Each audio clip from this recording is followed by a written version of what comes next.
I start with that video because of my dad. So my dad thinks that the craziest thing that I do is I travel around the world with a hula hoop. And in fact, when I was in the Philippines, that video that you just saw, Gangnam Style, was the hottest music. But I didn't know about that because I was backpacking. So there's 2 jails in the Philippines that have essentially a show. So in the bigger jail, they actually danced to Michael Jackson's Thriller. But the jail I was at, they danced to Gangnam Style. So my name is Lisa Niver, and I'm here to talk to you about becoming brave and how to make your dreams come true. My book is in Vroman's, which is just a couple booths over, and they will be open till 4 o'clock, and I'll be signing my book afterwards. So one of the things that I've noticed coming to conferences, I've been very fortunate to be at the Travel and Adventure Show for many years, and Patricia Schultz, who you may have heard speak on the stage, is one of the reasons why I'm here. She's been so incredibly supportive of me, just as many of the other speakers that speak here at the show are supportive of all of your travels. They're also supportive of all of us becoming speakers. So through Patricia, I'm here at the show, and here in Los Angeles, I've been honored to speak at KTLA many times.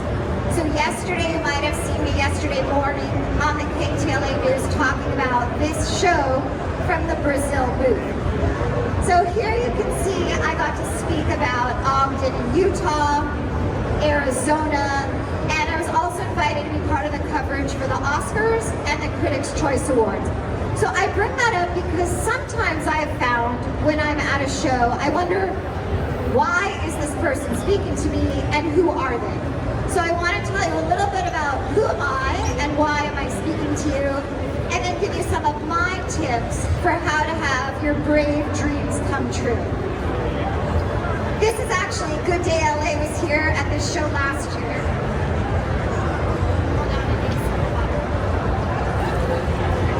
Good Day LA was here last year. I got to be with Bob DeCastro. And then when my book came out, I was on Good Day LA again. So my book, Brave-ish, the subtitle is One Breakup, 6 Continents, and Feeling Fearless After 50.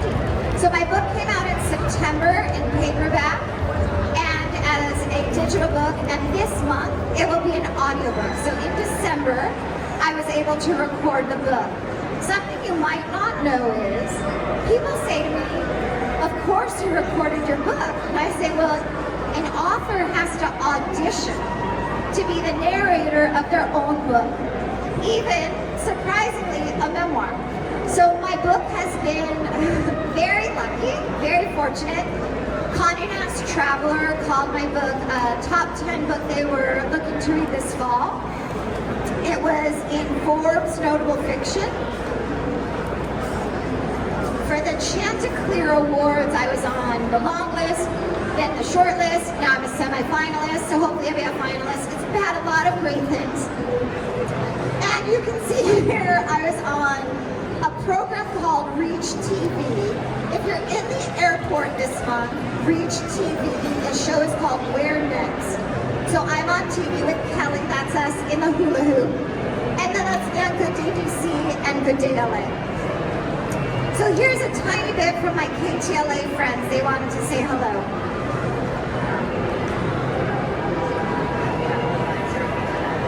And Niver knows best. Globetrotter's years of travel experiences led her to create the adventure-based online community. When you say go travel, it's very personal stories. It's people's experiences in a place. And I encourage you to go to the station and celebrate a big giant celebration for you. So I've been very fortunate to have a lot of good press. So one of the things I always like to let people know is I'm going to give you a lot of my best tips for traveling. So please feel free to take pictures of any of my slides. If you're looking for me, you can find me through Bitly. My name, Lisa Niver, you can find me on every social media platform. I'm actually posting from the show. So I've posted several videos already between yesterday and today. They're all tagged through the Travel and Adventure Show. So you should be able to find me just about anywhere. So one of the things people always ask me is, how did this get started? So my parents took my sister and I on a Mediterranean cruise in 1981, and we got to travel through Europe, and it was incredible to me in the Mediterranean because I had never been that interested in history or social studies. But when I was there, I was so confused how my teachers had made something so awesome, something so boring and dry. So it actually led me to two passions. I am a teacher and I am a traveler. And it is from this experience I had as a child, being at the pyramids in Egypt, being at the incredible library in Ephesus, in Kusadasi. If you haven't been, it's literally one of my most favorite places on the planet. Because of that trip, I ended up studying abroad. So I studied in high school and in college in Israel. And this is not a political talk, but I can't show you my picture of Jerusalem without telling you that my heart has been broken and we're waiting for the hostages to come home. But traveling in Israel, traveling in Europe is what led me to be a lifelong traveler. The other thing that has led me to be a lifelong traveler is my passion for scuba diving. And in all fairness, I was a terrible swimmer. I had a near drowning as a child, and it was almost impossible to teach me to scuba dive. But once I made it, I never gave it up. So in this slide, you can see that, I don't know if you can see it clearly, that first slide looks like a wall of barracudas. That's Sipatan near Malaysia, Malaysian Borneo. The way that the barracudas feed is in a circle, looks like a tornado. So in this picture, it looks like a flat wall, but they're moving around. And then I was able to swim with the bull sharks in Mexico, and I did an orbit series. That bottom one is actually in Puerto Rico, which was some spectacular scuba diving. So between my love of culture and my love of the ocean, I wanted to travel, but in the beginning, I didn't have the money. Exotic scuba diving is very expensive. And I was teaching elementary school. You can see some of my kids with, that snake is called Julius Squeezer, because they have a sense of humor. And one day we actually did have a camel come to school. So I like to show this slide to remind people that you can have an adventure without leaving home. I always tell people you can find on Groupon a cooking class, on Gold Star. You can sometimes go to the theater here in Los Angeles for under $20. So there's a lot of things that you can do away from home. Go to a museum, go to a cooking class, that you can do here in Los Angeles. Most people around the world, their dream is to come here. So remember, you don't have to spend a lot of money or go far away to have an adventure. In order to make my scuba dreams come true, I started my work and travel full-time at Club Med. So you might be surprised that I moved to the mountains in Colorado, but that's what my first offer was. And that picture, the pretty one, that's my sister. The other one is me dressed up as Marge, the nerdy librarian, for the dating game. So Club Med, everybody works all day and pretty much all night. So my first job in travel is in Club Med. And then I worked for 6 years on cruise ships. I loved working at sea. You go to sleep in the morning, your house is somewhere new. So there's so many booths here that can help you make your cruise dreams come true. My dream is I would like to go to Antarctica. I also spent 3 years backpacking. Now normally I only carry one of these backpacks. So I want to tell you, do not make the sucker's bet that I made, which was I was strong enough to carry both backpacks, because I am strong enough to carry both backpacks, but you're a sucker because you are carrying both backpacks. So I don't recommend that, but being in Asia long term is how I ended up hula hooping in jail. So over the years, I built my website, We Said Go Travel. I built on YouTube. I now have over 2 million views on YouTube. I've been the subject of many travel stories as well as the author of many travel stories. So you can find all of those stories when you Google or you look on my social media. So one of the things about being brave, I told you already that I didn't near drowning. I actually had every kind of accident you could imagine because, as I was told growing up, I'm very clumsy and not athletic. It turns out I'm not clumsy, I have an eye problem. So I did not get properly diagnosed until my 40s during my divorce. So part of what happened with my book, Bravish, is my eye doctor who helped me to see like other people, challenged me to take my better vision and learn to do new things, which led to, I did 50 challenges before I turned 50. So one of the ways that you have to do that, and I recommend this to you, is you really need to use the F word, which in travel, of course, is flexible. So it's very important when we're traveling, flights are delayed. As we know today, we're having rain, the Grammys are next door. There's a lot of things that can go wrong. We have to really think when we're traveling, the difference between a problem and an inconvenience. Your flight being delayed, it's just inconvenient. A lot of people around the world never have the opportunity to get on that flight. So the other F word is failure. And that is a problem, was a big problem for me in my divorce when I thought about myself as a failure. And it was very important over time to really think about my thoughts. So this work about fixed mindset and growth mindset is from Carol Dweck. And when I was teaching, and I've taught everything from pre-K up to 8th grade, physics and chemistry, was one of the things I talked about a lot with my students. And I like to show this slide about how it's important to give ourselves permission. So as adults, sometimes it's very hard to be brave and try something new because we don't want to be bad at something. We're used to being really good at stuff. So it can be hard to say, I don't want this job anymore, I don't like this trip anymore, I don't like this house anymore. During COVID, a lot of us had to use that word that we heard a lot of, pivot. So I like to remember that with my 50 challenges before 50, I had to be very flexible. I had to try a lot of new things. So here's a couple of examples. You can see on the bottom, I tried the oldest sport in the world in Ireland. That's called hurling. Not like throwing up, hurling.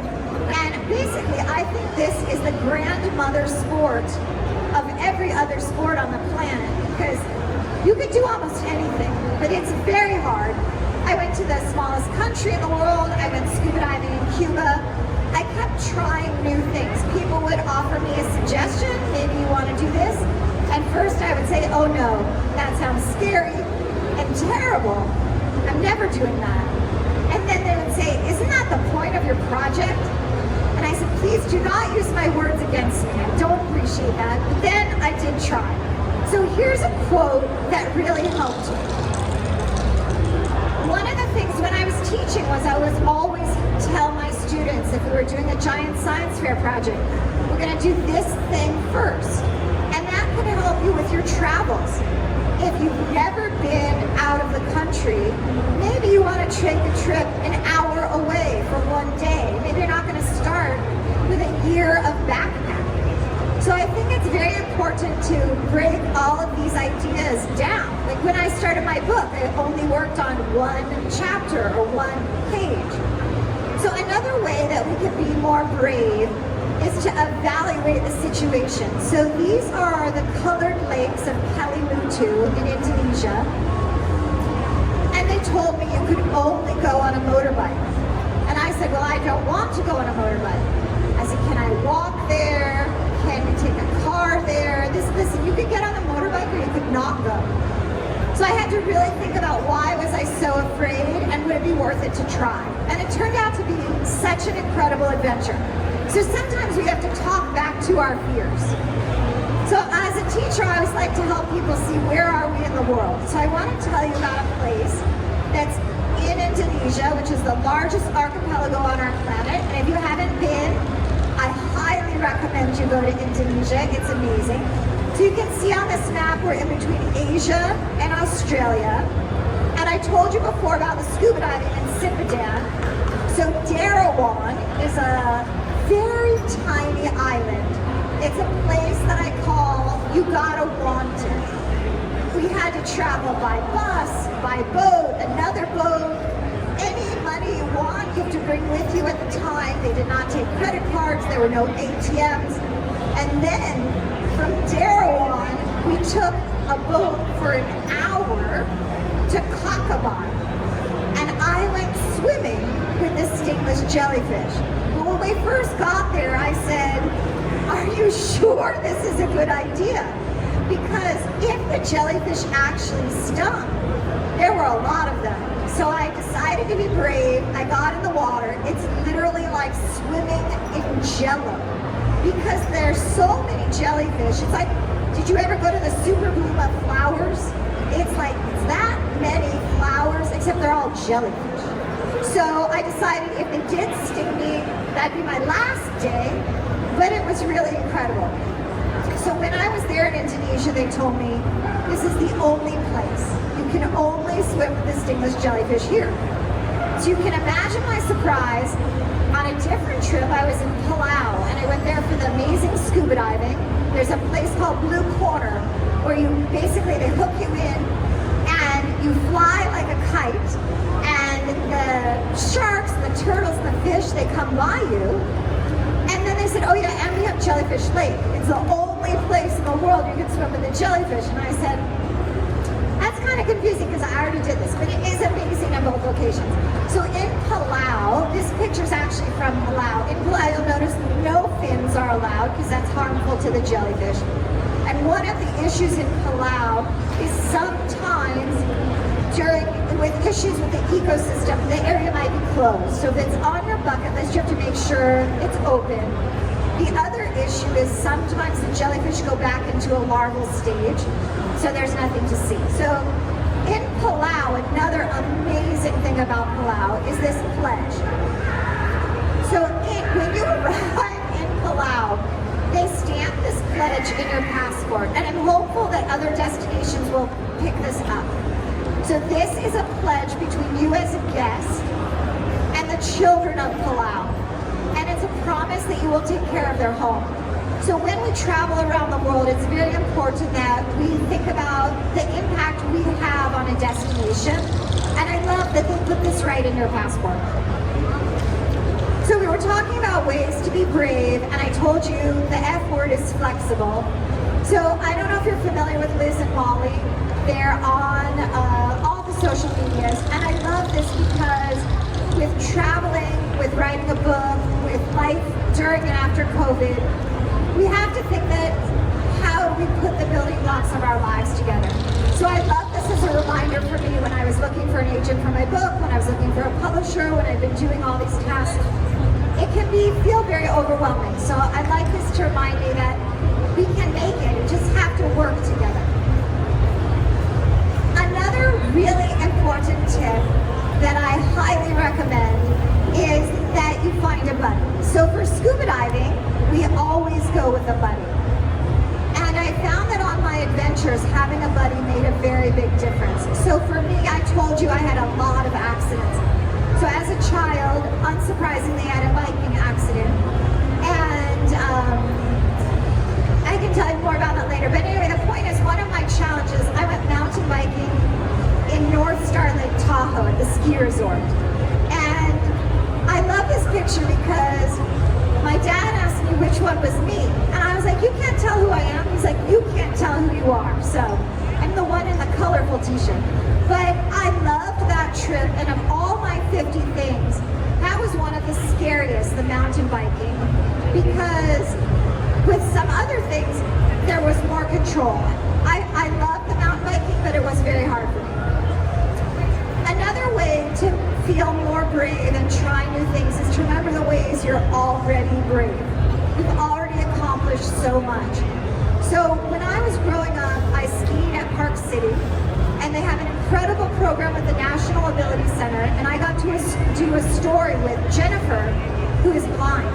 So this story was actually in Sierra Club magazine, talking about how different people with different issues can ski. I skied with Jennifer, who's blind. I skied with an incredible man, Mike, who when he was serving our country in Afghanistan. He's in a wheelchair. And I skied with a teenager who has spina bifida. So I just love to talk about the National Ability Center because sometimes we think so much about what we cannot do. But there are ways for all kinds of travel and all kinds of athletics to happen. So after I skied with Jennifer, who's blind, I got invited to go on the Olympic bobsled. Park City, Utah had the Olympics in 2002, and they will again in 2034. So there's only 2 bobsleds in the world that civilians, non-athletes, can ride. And I took an Uber from the mountain over to the Olympic Park, and I got very convinced that it was a terrible idea. And my Uber driver, who was retired military, looked at me and he said, "Really? You skied all day with someone who's blind, and you won't sit behind a professional driver on a tourist attraction?"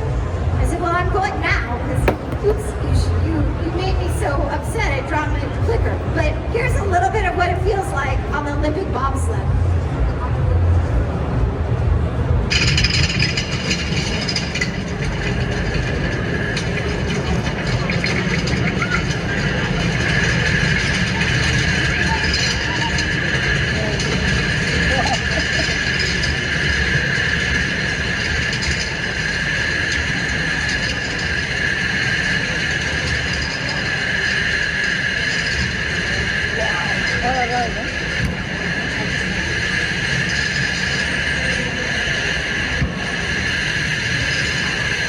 So fast, you could barely not even scream.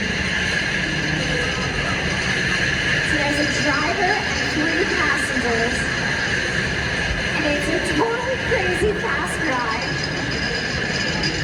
And I'm really glad I did it, but to be honest, I haven't gone back.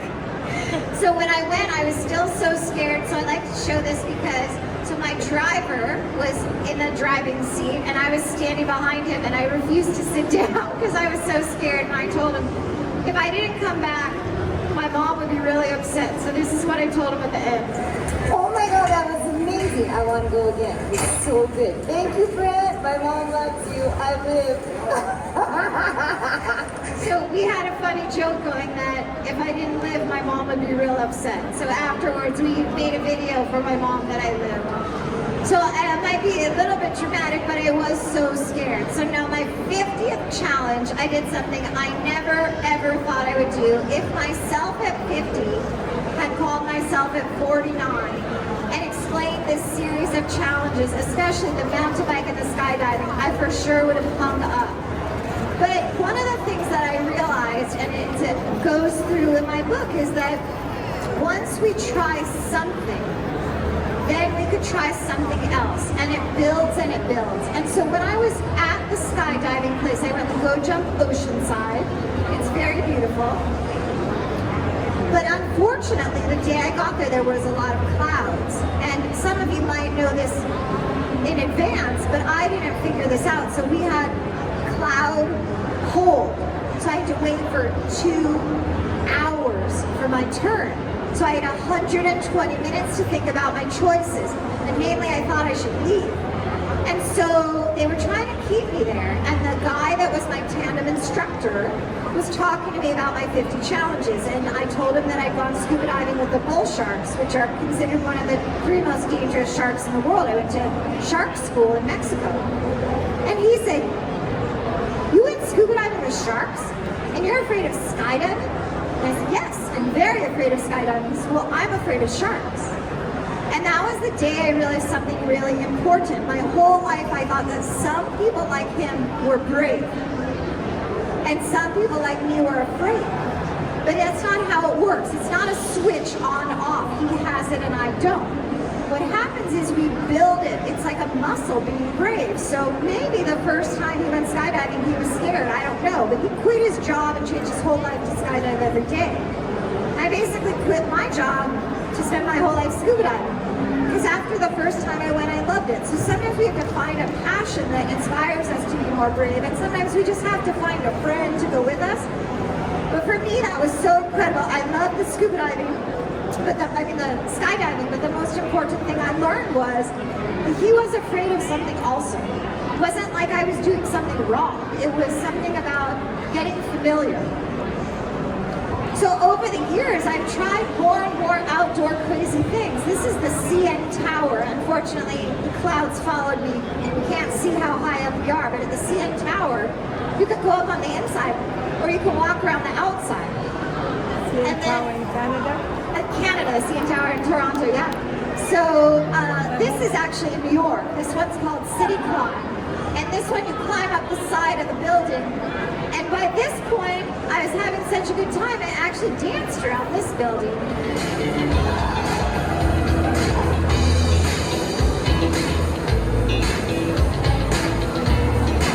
You have to climb up a lot of stairs, though.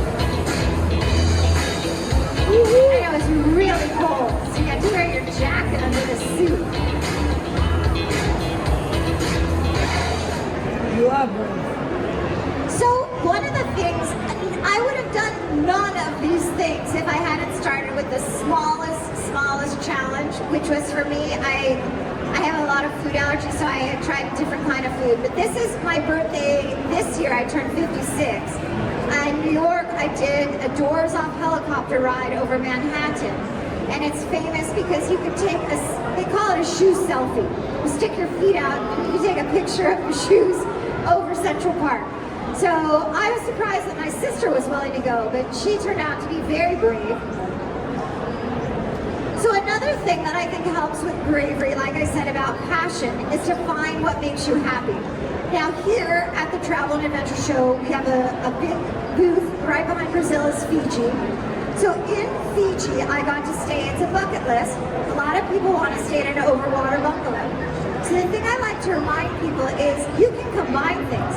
You always wanted your overwater bungalow, and at this resort, this is Liku Liku Lagoon Resort on Malolo Island, they have literally changed the world.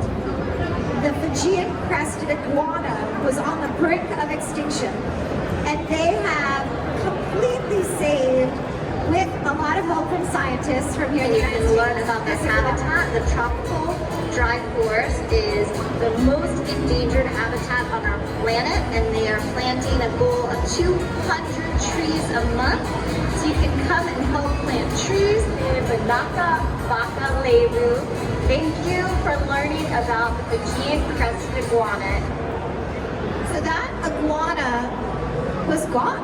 They didn't think they had one breeding pair left, but they did find them. They had literally been searching for 2 decades, and they had changed it. So if you stay there, you can help. And there's lots of programs like that around the world where you can participate and help. With scuba diving, we have a lot of places where you can help with coral restoration. There's lots of beach cleanups. In different parts of the world, there's different ways to participate.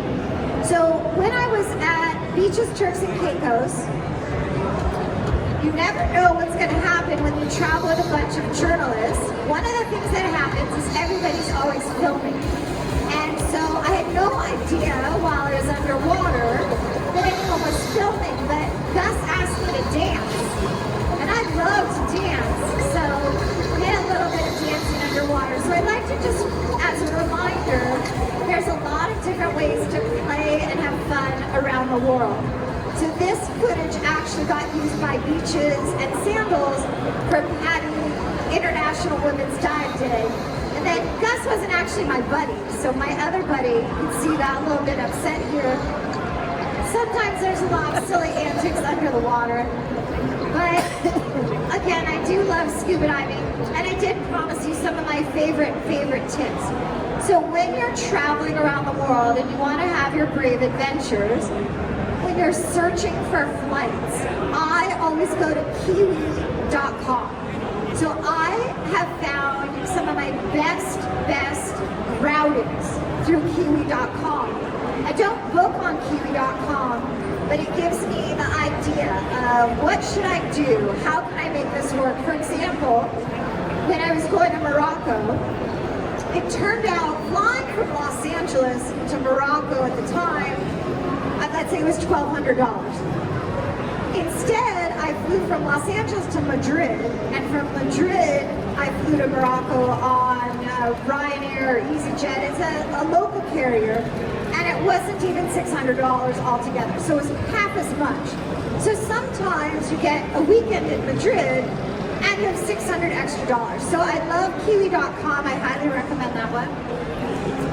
And the other thing is, there was a time that the best way to book flights was round trip. Round trip flights were a much, much better value. That time is not now. So I book all my flights one way, and in fact, I don't even use the same carrier.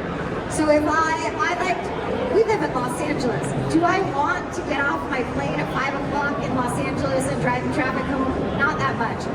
So I book to schedule. I like to book direct. I like the schedule. When I'm traveling somewhere, I don't like to arrive too late at night because I have to travel somewhere new, and I don't want to do that in the dark. Some people don't mind, but that's not what I like. So booking flights one way has really helped me. I did a writing retreat for my book. I was going to Sardinia, and the flights, there was an issue with one of the carriers, but it was fine because I had booked my out and back separate, so I just changed one flight. The other thing that I found surprising, I give this tip all the time: use an airline credit card. You get to check your bag, you get to save the miles, you get to board earlier. For the most part, the first year with a new credit card, there's no fee. I get the new credit card, I get the miles, and when they try to charge me, I cancel the credit card. Now, granted, if you're trying to buy a house, it's not a great plan to get a new credit card all the time. But if you're not trying to buy a house, it's really not such a big deal. So I gave this tip at a reunion. I was doing something for my university, and a friend of mine who's a big deal movie producer called me. He's like, "That's the best tip ever. How did you not have an airline credit card?" So I like to give that tip, and I'm not loyal to the airlines. I fly everybody. I want the best schedule. I want to maximize my trip. It works out for me. And some people like to be more loyal. The other thing is, having worked on the cruise ships, working for Club Med, we've all seen what happened 2020 forward with the pandemic. Please take travel insurance. However, if you're on a very big trip, do not necessarily buy travel insurance from the company it is your trip, because if the company goes out of business, that could be a problem to get your travel insurance money back. So there are travel insurance marketplaces, so you can check who has the best value. Now, one of the other things that is my thing is, if you don't ask, you don't get. So I was at a scuba conference. I got offered to go to the Solomon Islands for the 75th anniversary of the Battle of Guadalcanal. And I went to a magazine conference, and I ended up selling the story to the Smithsonian.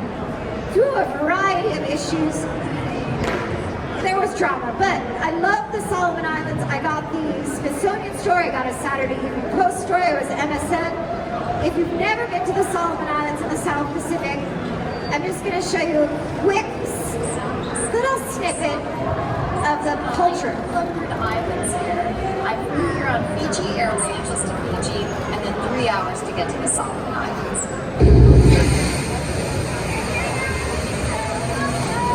Oh, who's the chief? Taught me how to make cloth out of bark that you have to pound it.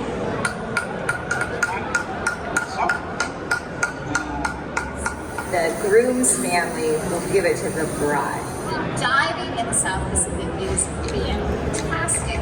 Because of the battles that happened here, I've seen many wrecks underwater. Japanese wrecks, American wrecks, and So there's so much to see and do in the Solomon Islands, above the water, under the water. There's all kinds of museums, historical sites. This gentleman, Roy Rausch, he was actually a soldier at the Battle of Guadalcanal. And when I got back from the 75th anniversary of the battle, I was able to interview him. He joined the military on his 18th birthday, July 4th, when the war started.